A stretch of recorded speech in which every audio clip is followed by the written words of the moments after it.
Again, this is another sign of the times, an analysis, and a commentary.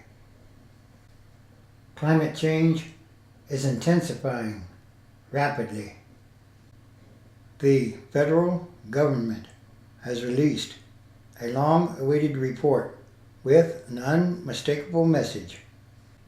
The effects of climate change, including deadly wildfires, increasingly debilitating hurricanes and heat waves, are already battering the United States, and the danger of more such catastrophes is worsening. The report's authors, who represent numerous federal agencies, say they are more certain than ever that climate change poses a severe threat to Americans' health and pocketbooks, as well as to the country's infrastructure and natural resources.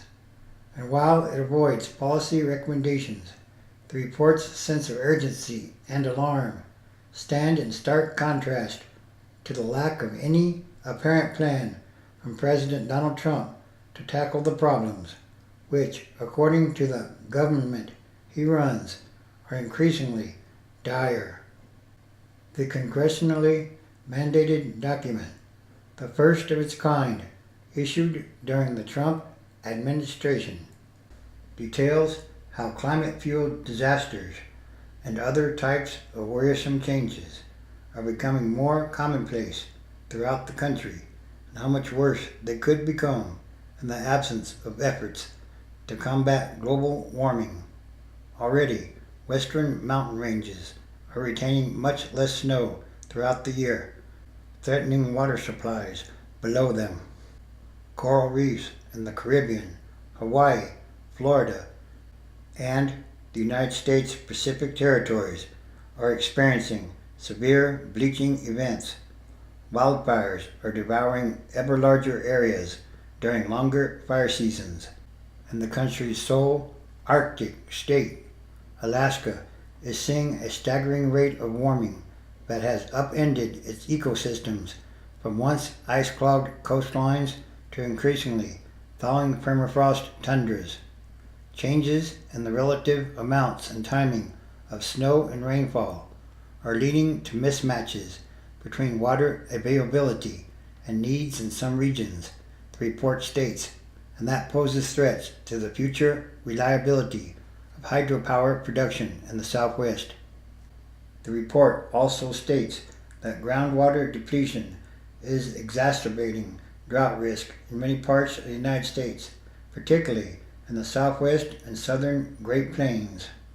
Indigenous communities, often reliant on natural resources for their economic, cultural, and physical well-being, are uniquely affected by climate change, according to the report. Climate change increasingly threatens indigenous communities' livelihoods, economies, health, and cultural identities by disrupting interconnected social, physical, and ecological systems. The National Climate Assessments publication marks the government's fourth comprehensive look at climate change impacts on the United States since 2000. The last came in 2014, produced by 13 federal departments and agencies and overseen by the U.S. Global Change Research Program. The report stretches well over 1,000 pages and draws more definitive, in some cases more startling conclusions than earlier versions. The authors argue that global warming is transforming where and how we live and presents growing challenges to human health and quality of life, the economy, and the natural systems that support us, and they conclude that humans must act aggressively to adapt to current impacts and mitigate future catastrophes to avoid substantial damages to the U.S. economy, environment, and human health and well-being over the coming decades. The impacts we've seen the last 15 years have continued to get stronger, and that will only continue, said a professor of economics and environmental studies at Wesleyan University, who served on a National Academy of Sciences panel that reviewed the report. We have wasted 15 years of response time. If we waste another 5 years of response time, the story gets worse. The longer you wait, the faster you have to respond, and the more expensive it will be.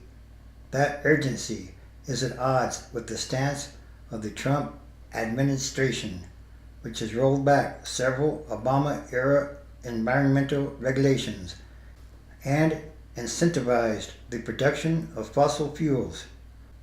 Donald Trump has also said he plans to withdraw the nation from the Paris Climate Accord and questioned the science of climate change just last month, saying on CBS's 60 Minutes that "I don't know if it's man-made." Furthermore, as the Northeast faced a cold spell this week, Trump tweeted, "Whatever happened to global warming?"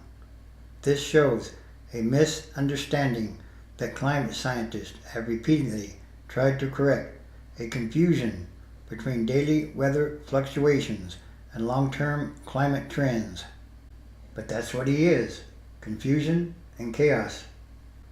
The White House did not immediately respond to a request for comment. However, the administration last year downplayed a separate government report calling human activity the dominant driver of global warming, saying in a statement that the climate has changed and is always changing. Given that history, some of the hundreds of scientists and federal officials who spent months working on the detailed document were frustrated, but not surprised, that the administration chose to release it on the day after Thanksgiving, typically one of the slowest news days of the year. Several people involved in the report said its release had originally been planned for early December. Several federal experts who participated in a media call after the release of the report on Black Friday were repeatedly asked about the timing of its release on a day when the country's attention is likely elsewhere. For the most part, they demurred, saying that in part the report was finished early and they wanted to make sure it was out ahead of both an American Geophysical Union gathering next month, as well as a major international climate conference in Poland around the same time. They implored reporters to focus instead on the contents of the report. In other words, climate change is increasing and it's getting worse rapidly. This too is another sign of the end of times as we know them. Transition days, which is a time of extraordinary events, changes, and happenings. Because it's still about what kind of world are we leaving to the future generations? And that should be a very important question to ask, should it not? Revelation chapter 6, verse 7. And when he had opened the fourth seal, I heard the voice of the fourth beast say, "Come and see." And I looked, and behold, a pale horse, and his name that sat on him was Death, and hell followed with him. And power was given unto them over the fourth part of the earth, to kill with sword and destroying weapon, and with hunger, and with death, and with the beasts of the earth. And when he had opened the fifth seal, I saw under the altar the souls of them that were slain for the word of God, and for the testimony which they held.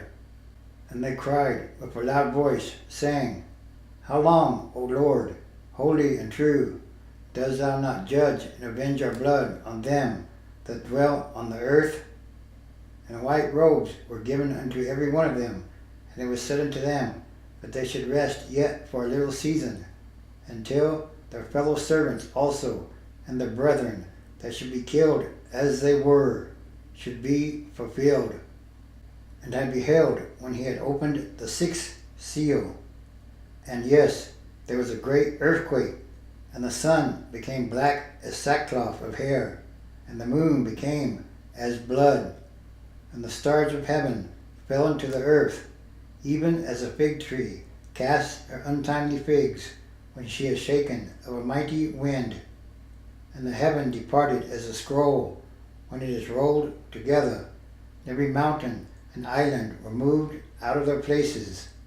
And the kings and leaders of the earth, and the great men, and the rich men, and the chief captains, and the mighty men, and every working man, and every free man, hid themselves in the dens and in the rocks of the mountains, and said to the mountains and rocks, Fall on us, and hide us from the face of him that sits on the throne, and from the wrath of the Lamb. For the great day of his wrath is come, and who shall be able to stand? Yes, it's time for the physical and spiritual manifestation of the book of Revelation. And all these are more signs